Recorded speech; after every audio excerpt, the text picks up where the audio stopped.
You know the stories of cartel violence in Mexico, businessmen extorted, families threatened, empires built on fear. But what if I told you about a man who said no? A man who lost $2 billion of cartel money and refused to pay a single peso in extortion, even when he knew they were coming for him? Meet Alberto Prieto Valencia, grain merchant, logistics mogul, father, a man who chose morals over survival. Today we dive into his final 24 hours, the unusual movements that preceded his death, and why standing up to the cartels cost him everything. This is the story of Alberto Prieto, and it's one you won't forget. Alberto Prieto Valencia wasn't born into the narco world. He was born into commerce, into the grinding, honest work of Mexico's merchant class. For decades, he built his empire in Guadalajara and Zapopan, operating out of the Mercado de Abastos, one of the largest wholesale markets in Latin America. His business was simple but essential: grains and cereals, the staples that feed a nation. From those humble beginnings in the market stalls, Alberto expanded. He saw opportunity where others saw only sacks of corn and wheat. He founded Transports Odal, a transportation and logistics company that operated refrigerated trucks and dry van fleets across Mexico. His trucks moved goods from coast to coast, through cartel territories, through checkpoints, through the invisible borders that divide Mexico into kingdoms of violence. Alberto became wealthy. Not cartel wealthy, but legitimate wealthy. The kind of wealth that comes from decades of 6-day work weeks, from knowing your suppliers, from building relationships, from understanding that in Mexico, your word is your bond. He drove a Lamborghini Urus, midnight black, 641 horsepower, worth over $200,000. In Guadalajara, that car was a statement. It said, "I made it." It also said, "I'm a target." But Alberto wasn't naive. He traveled with armed security, ex-military men who knew how to handle weapons, who understood tactical formations, who were paid to die before their principal did. That was Alberto's life. Businessman by day, protected asset by night, walking the razor's edge between success and survival, in a country where the two are often mutually exclusive. What does a typical day look like for a man like Alberto Prieto? He wakes early, 5:30 a.m., before the sun burns off the Guadalajara smog. His home is in an upscale neighborhood, the kind with high walls and security cameras. Coffee, black, strong. He checks his phone. Messages from his warehouse managers, his drivers, his accountants. In the logistics business, problems don't wait for business hours. A truck breaks down in Sinaloa. A shipment is delayed at a checkpoint in Michoacan. A client needs an emergency delivery to Mexico City. By 7 a.m., he's at the Mercado de Abastos. Market is already alive. Forklifts moving pallets, vendors shouting prices, the smell of fresh produce mixing with diesel exhaust. This is where Alberto built his fortune, and he never forgot it. He walks the aisles. He shakes hands. He checks inventory personally. How's the corn shipment from Jalisco? Did the refrigerated truck make it to Monterrey on time? What's the price on black beans this week? Details. In business, details are everything. By mid-morning, he's in his office at Transports Odal, meetings with clients, negotiations with suppliers, reviewing routes. In Mexico, logistics isn't just about efficiency, it's about safety. Which roads are controlled by which cartels? Which checkpoints require cooperation? Which routes have seen violence in the past week? Alberto knows all of this. He has to. Lunch is often at the market. Tacos from a vendor he's known for 20 years. Carne asada, cilantro, lime, simple food, honest food. Afternoons are for paperwork, invoices, contracts, payroll. He employs dozens of people, drivers, warehouse workers, mechanics, office staff. Their families depend on him. By evening, he's home. Dinner with his family. His daughter Sarah, 16 years old, bright and beautiful, with her whole life ahead of her. They talk about school, about her friends, about normal things in an abnormal world. After dinner, Alberto reviews security reports. His head of security briefs him on any unusual activity, any threats, any intelligence from the street. Because in Guadalajara, in Zapopan, in all of Jalisco, the cartels are always watching. and Alberto Prieto had caught their attention. Here's what you need to understand about doing business in Mexico. The cartels consider themselves partners in every successful enterprise. They call it derecho de piso, the right of the floor. You operate in their territory, you pay them a percentage. It's not a request. It's a tax enforced by violence. For years, Alberto paid, not because he wanted to, but because he was pragmatic. A few thousand pesos a month to ensure his trucks weren't hijacked, to ensure his warehouses weren't burned, to ensure his family wasn't threatened. But then something changed. The demands increased. What started as a manageable extortion became unsustainable. The cartels wanted more. They saw his Lamborghini. They saw his success. They calculated what they thought he could afford. And then came the big ask. According to sources close to the investigation, Alberto Prieto lost $2 billion of cartel money. The exact circumstances remain murky. Some say it was a shipment that went missing. Others say it was a logistics operation that went wrong, a load that was intercepted by authorities or rival cartels. Still others whisper that Alberto made a business decision, that he refused to transport something he considered too dangerous, too illegal, too far beyond the line he'd drawn for himself. Whatever the truth, the result was the same. The Jalisco New Generation Cartel believed Alberto owed them $2 billion. $2 billion. That's not extortion money, that's blood debt. The cartel gave him options: pay up or pay with his life. Alberto refused. Here's where his story becomes remarkable. He could have paid. He could have liquidated assets, taken loans, sold his businesses piece by piece. Many men in his position would have. Many men have. But Alberto Prieto said no. Not because he couldn't pay, but because he wouldn't. He told associates that he had morals, that he'd built his business legitimately, that he wasn't going to fund the same organizations that terrorized Mexico, that murdered innocents, that turned his country into a war zone. Instead of paying the cartel, Alberto invested in security. He hired more bodyguards, ex-military operators with combat experience, men who'd fought in Mexico's drug war on the government side and knew how the cartels operated. He upgraded his vehicles with armored plating. He varied his routes. He changed his schedule daily. He installed sophisticated security systems at his home and businesses. He knew what was coming. He just believed he could survive it. His friends warned him. His family begged him. Even some of his security team questioned the decision. "Boss, it's not worth it. Pay them. Live." But Alberto was stubborn, or principled, depending on how you look at it.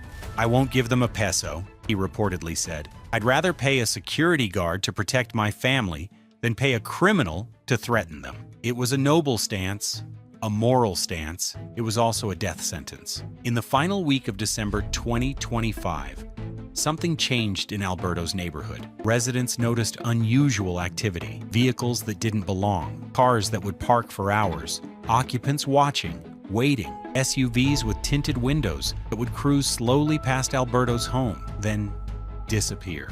And then there were the drones. Multiple neighbors reported seeing drones flying over the residential area. Small quadcopters, the kind you can buy commercially, equipped with cameras. They would hover over Alberto's property, mapping the layout, identifying entry and exit points, tracking his movements. This wasn't paranoia. This was reconnaissance. Several concerned residents reported the activity to local authorities. They filed complaints. They expressed fear. They said something bad was going to happen. The warnings went nowhere. In Mexico, especially in Jalisco, cartel intelligence often exceeds government intelligence. The criminals have better technology, better funding, better networks. When they decide to target someone, they do it with military precision. Alberto's security team noticed the surveillance too. They increased protocols. They advised him to stay home, to limit his movements, to consider leaving Guadalajara entirely until the threat passed. But Alberto had businesses to run. He had employees depending on him. He had a life he refused to abandon. On December 28th, the day before the attack, the surveillance intensified. Multiple vehicles were spotted. Drones made several passes. It was clear something was being planned. Alberto's head of security held an emergency meeting that evening. They discussed options, safe houses, alternate routes, the possibility of contacting federal authorities for protection. Alberto listened. Then he made his decision. We continue as normal, but we stay alert. It was December 29th, 2025. Alberto Prieto Valencia had less than 24 hours to live. Alberto wakes at his usual time, 5:30 a.m., December 29th. The morning is cool, typical for Guadalajara in late December. He goes through his routine, coffee, phone, messages, but today is different. His security team is on high alert. The lead bodyguard briefs him over breakfast. Boss, the surveillance yesterday was heavy. We think they're planning something soon. I strongly recommend we cancel all appointments today and move you to the safe house. Alberto considers this. He looks at his daughter Sarah, eating breakfast across the table. 16 years old, scrolling through her phone, living the normal life he's worked so hard to provide. "What's on the schedule?" he asks. "You have a meeting at the market at 9 a.m. Then the Transport's Odal office at 11, lunch with the Sinaloa grain supplier at 1 p.m., and Sarah has a friend's birthday party this afternoon." Alberto nods. "We'll skip the lunch meeting, but I need to go to the market and the office." And Sarah goes to her party. We don't let them control our lives. His security team exchanges glances. They know better than to argue, but they also know the danger is real. By 7:30 a.m., Alberto is ready to leave. He's dressed casually, jeans, a button-down shirt, expensive watch. He looks like what he is, a successful businessman. His security detail consists of 4 men today, all armed, all experienced. They conduct a sweep of the Lamborghini Urus before Alberto gets in. They check for tracking devices, for explosives, for any signs of tampering. Clear. Alberto drives. He prefers to drive himself. The Lamborghini is his pride, and he enjoys the power, the control. 1 bodyguard sits in the passenger seat. 2 follow in a separate SUV. The drive to the Mercado de Abastos is uneventful. Morning traffic, commuters, street vendors setting up, normal Guadalajara. But the security team is scanning constantly, looking for vehicles that follow too long, for faces that appear more than once, for anything out of place.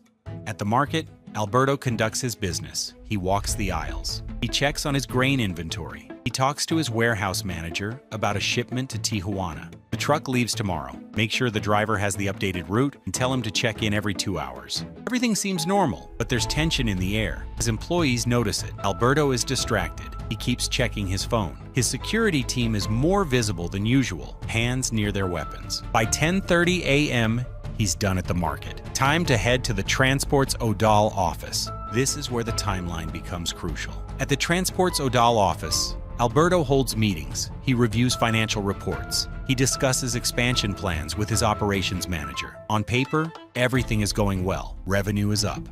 Contracts are being fulfilled. The business is thriving, but there's an elephant in the room. Everyone knows about the cartel threat.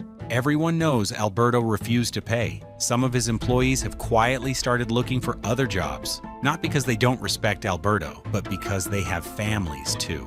Around 1 p.m., Alberto gets a call. It's his daughter, Sarah. "Poppy, can you pick me up for the party? Mom's car isn't working." Alberto hesitates. His security team is already shaking their heads. Taking Sarah with him increases the risk.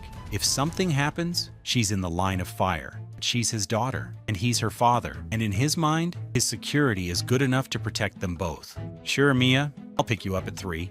His head of security pulls him aside. "Boss, this is a bad idea. Let me send a separate team for Sarah. You take your normal route home. We keep you separated." Alberto considers this, but he's tired of living in fear. Tired of letting the cartels dictate his life. Tired of treating every moment like a tactical operation. "No, I'm picking up my daughter. We'll be fine." It's a decision that will haunt everyone who survives the next few hours. At 3 p.m., Alberto leaves the office. He drives to his home to pick up Sarah. She comes out smiling, dressed for a party. She hugs her mother goodbye. She gets into the Lamborghini, into the passenger seat where a bodyguard usually sits. The bodyguard moves to the back. Another bodyguard is in the rear passenger seat. 2 more follow in the SUV behind them. Sarah is excited. She's talking about her friend's party, about school, about normal teenage things. Alberto listens, smiling. For a moment, he forgets about the threats, about the surveillance, about the $2 billion the cartel says he owes. For a moment, he's just a father driving his daughter to a party. They're traveling through a residential area on the border between Zapopan and Guadalajara.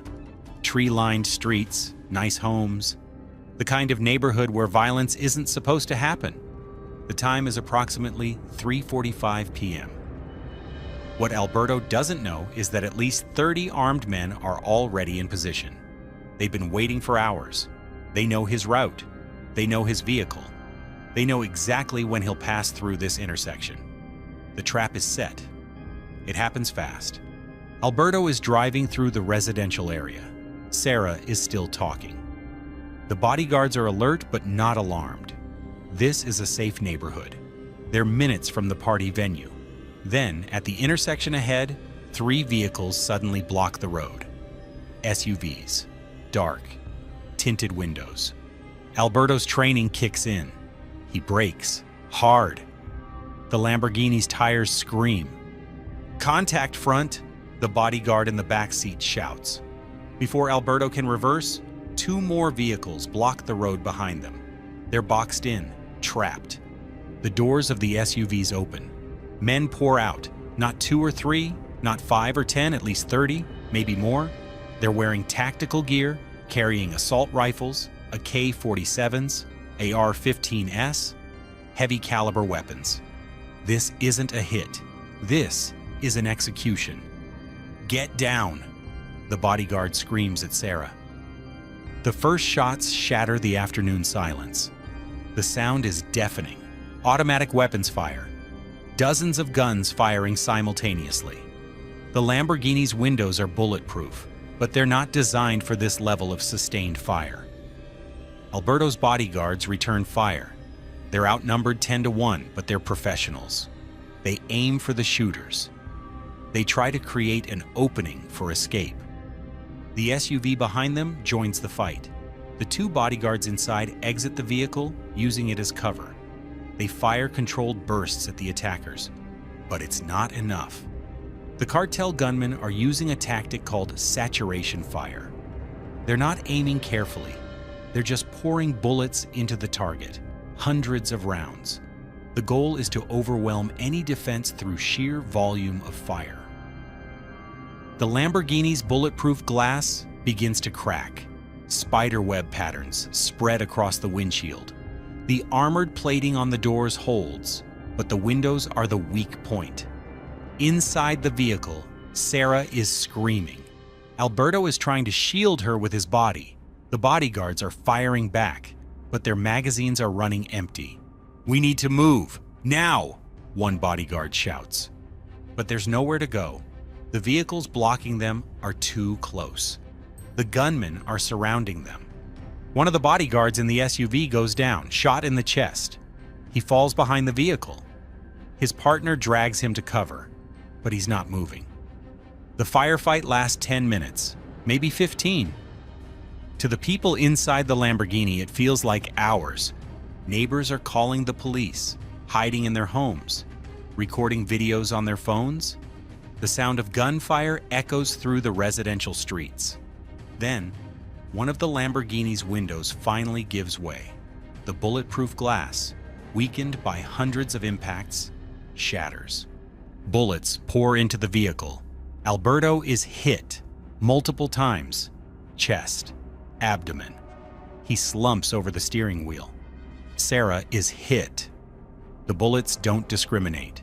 Don't care that she's 16, that she was just going to a friend's party, that she has nothing to do with cartels or debts, or the violent world her father tried to keep her from. The bodyguards keep fighting, even as their principal is down, even as the situation is hopeless. They're buying time for police to arrive, for backup, for anything. But the cartel gunmen are professionals too. They know how long they have before authorities respond. They've timed this perfectly. After what witnesses estimate as 10 to 20 minutes of sustained fire, the shooting stops. The cartel gunmen retreat to their vehicles. Quickly, efficiently, they've accomplished their mission. The SUVs speed away, tires screeching. They disappear into Guadalajara's maze of streets. Silence falls over the residential area, the kind of silence that comes after violence, heavy, oppressive. Smoke drifts from the Lamborghini. The vehicle is riddled with bullet holes. Over 200 shots fired, according to later reports. The black paint is pockmarked with impacts. The windows are shattered. Blood stains the interior. Alberto Prieto Valencia is dead, slumped over the wheel of his Lamborghini, the car that was supposed to represent his success, his achievement, his triumph over poverty and struggle. Now it's his coffin. Sarah is critically wounded. The bodyguards, those still alive, are calling for emergency services, applying pressure to her wounds, begging her to hold on. But she's lost too much blood. Taken too many bullets, meant for her father. One bodyguard is dead at the scene. Others are wounded. The residential street looks like a war zone. When police and emergency services arrive minutes later, there's nothing they can do for Alberto. He's gone. They rush Sarah to the hospital. Doctors work frantically, but her injuries are too severe. Sarah Prieto dies in the hospital, 16 years old, her whole life ahead of her, gone because her father said no to the cartels. News of the assassination spreads through Guadalajara like wildfire. Alberto Prieto Valencia, prominent businessman, murdered in broad daylight. His teenage daughter killed beside him, a bodyguard dead, others wounded. The level of violence shocks even a city accustomed to cartel brutality. This wasn't a quick hit. This was a statement, a message. The state prosecutor's office of Jalisco launches an immediate investigation. The crime scene is massive. Shell casings everywhere. Over 200 rounds fired. Bullet impacts on nearby homes. Witnesses traumatized. Investigators quickly determined this was a highly organized operation. The number of attackers, the coordination, the weapons, the timing. This was planned meticulously. The level of planning and execution strongly suggests organized crime involvement, a prosecutor tells the media. This was not a random act of violence. This was a targeted assassination. But who ordered it? And why? The investigation begins to uncover Alberto's world, his businesses, his wealth, his connections to the Mercado de Abastos. And then they find the darker threads. Investigators discover that Alberto had been involved in what they call rifas colombianas, illegal raffle schemes operating in the market environment. These schemes, while seemingly minor, often have connections to money laundering operations, to cartel financing. Was Alberto more involved in the criminal world than his public image suggested? Or was he simply operating in an environment where the legal and illegal are impossible to separate? The investigation also uncovers the extortion demands, the threats, the $2 billion the cartel claimed he owed.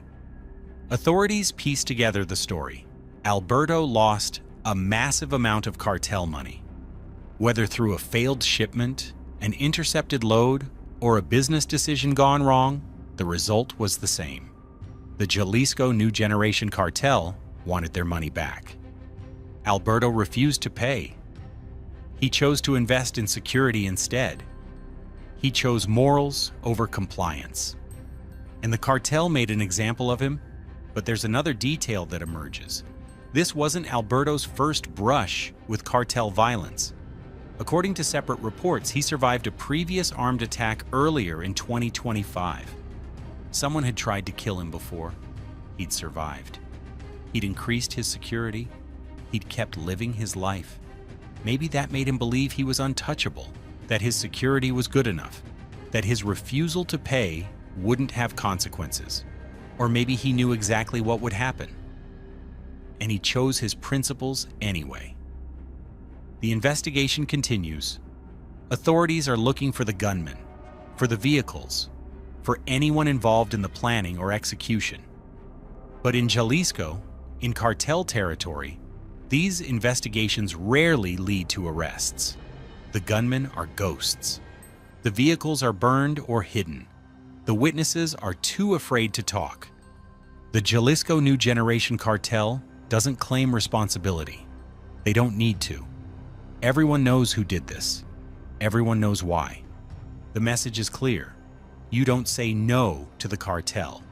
You don't refuse to pay. You don't choose morals over survival. Because if you do, they'll kill you in broad daylight, in a nice neighborhood, in front of your daughter, and there's nothing your security team can do to stop them. Alberto Prieto's murder is not an isolated incident. It's part of a larger pattern of violence that has consumed Mexico for decades.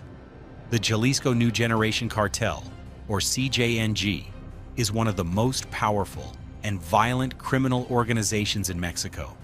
They control vast territories, they move tons of drugs, they extort businesses, and there's nothing your security team can do to stop them. Alberto Prieto's murder is not an isolated incident. It's part of a larger pattern of violence that has consumed Mexico for decades. The Jalisco New Generation Cartel, or CJNG, is one of the most powerful and violent criminal organizations in Mexico. They control vast territories, they move tons of drugs, they extort businesses. They challenge the Mexican government for control of entire states, and they do not tolerate defiance. For businessmen in Jalisco, in Guadalajara, in Zapopan, the choice is simple: pay or die. There is no third option. There is no negotiation. There is no protection the government can provide. Alberto Prieto tried to create a third option. He tried to say no. He tried to maintain his morals in a world where morality is a luxury most can't afford. He paid for that choice with his life. And worse, his daughter paid for it too. The business community in Guadalajara is terrified. If someone like Alberto, wealthy, connected, protected, can be killed so easily, what chance do they have? Many are quietly increasing their extortion payments, hiring more security. Some are leaving Jalisco entirely, moving their businesses to other states, other countries, because the lesson of Alberto Prieto's death is clear. In Mexico, the cartels are more powerful than the government, more powerful than the police, more powerful than money or security or moral conviction. The Mercado de Abastos, where Alberto built his fortune, continues to operate. Vendors sell their goods. Trucks move their loads. Business goes on. But everyone knows, everyone remembers, the man who said no, the man who chose principles over survival, and the price he paid. In the days after his death, Alberto Prieto Valencia's story spreads beyond Guadalajara. National media covers the assassination. International outlets pick it up. The image of the bullet-riddled Lamborghini becomes a symbol of cartel power, of government failure, of the impossible choices facing ordinary Mexicans trying to live extraordinary lives. Some people call Alberto a hero, a man who stood up to the cartels, who refused to fund terrorism, who chose morals even when it cost him everything. Others call him foolish, stubborn, a man who let pride kill his daughter, who should have paid, should have compromised, should have chosen survival over principle. Both perspectives have truth.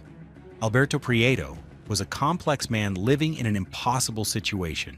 He built a legitimate business in a country where legitimacy is constantly threatened by criminality. He made money in an economy where the cartels demand their cut of every success. He drew a line. He said, "This far, no further. I will not fund the organizations destroying my country." It was a noble stance, a moral stance, a principled stance. It was also a fatal stance. The question that haunts everyone who knew him is, was it worth it? Did his refusal to pay accomplish anything? Did it strike a blow against the cartels? Did it inspire others to resist? Or did it just get him and his daughter killed? There's no easy answer. What is certain is that Alberto Prieto Valencia's death reveals the true nature of power in Mexico. Not the power of government, not the power of law, not the power of democracy or justice or human rights. The power of violence, the power of fear, the power of organizations willing to murder a man and his teenage daughter in broad daylight to send a message. That is the reality of modern Mexico. That is the world Alberto Prieto tried to resist.